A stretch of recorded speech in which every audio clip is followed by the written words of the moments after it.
Champions ట్రోఫీలో భాగంగా మన టీమిండియాతో జరగబోయే మ్యాచ్ కోసం పాకిస్తాన్ టీం మాస్టర్ ప్లాన్ వేసిందా? సో ప్రస్తుతానికైతే సోషల్ మీడియాలో ఒక వార్త బాగా వైరల్ అవుతుంది. అదేంటంటే పాకిస్తాన్ వాళ్ళు ఇండియాతో మ్యాచ్ కోసం ఒక కొత్త కోచ్ని తీసుకొచ్చారంట.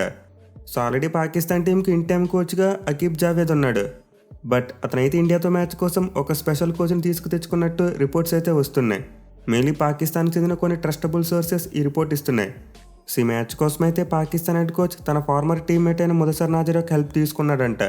ఎందుకంటే ఈ మ్యాచ్ పాకిస్తాన్లో కాకుండా దుబాయ్ వేదికగా ఆడబోతున్నారు. దీంతో అక్కడ లోకల్గా ఉన్న కండిషన్స్ని అర్థం చేసుకోవడం కోసం నాజర్ని పిలిపించాడంట. సో ముదసర్ నాజర్ అయితే చాలా ఏళ్ళుగా దుబాయ్లోనే ఉంటున్నాడు. దీంతో అక్కడ దుబాయ్ గ్రౌండ్ గురించి అతనికి బాగానే తెలిసి ఉంటుంది. అండ్ ఇందులో భాగంగానే మన టీమిండియాతో మ్యాచ్ కోసం పాకిస్తాన్ టీం ప్రాక్టీస్ చేస్తున్నప్పుడు నెట్ సెషన్కి అయితే అతను వచ్చారంట.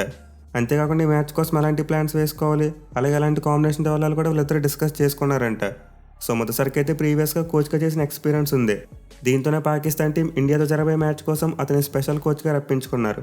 కానీ ఒక ఇంట్రెస్టింగ్ ఫ్యాక్ట్ ఏంటంటే మన టీమిండియా కంటే పాకిస్తాన్ వాళ్ళకి దుబాయ్ కండిషన్స్ బాగా తెలుసు. ఎందుకంటే వాళ్ళే మనకంటే ఎక్కువ మ్యాచెస్ ఆడున్నారు. ఇప్పటివరకు మన టీమిండియా దుబాయ్లో 7 వన్డే మ్యాచ్లు మాత్రమే ఆడింది.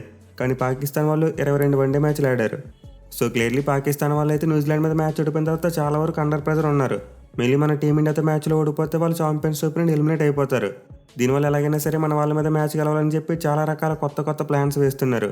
చూడాలి మరి పాకిస్తాన్ పప్పులు మన టీమిండియా ముందు ఉడుకుతాయా లేదనేది.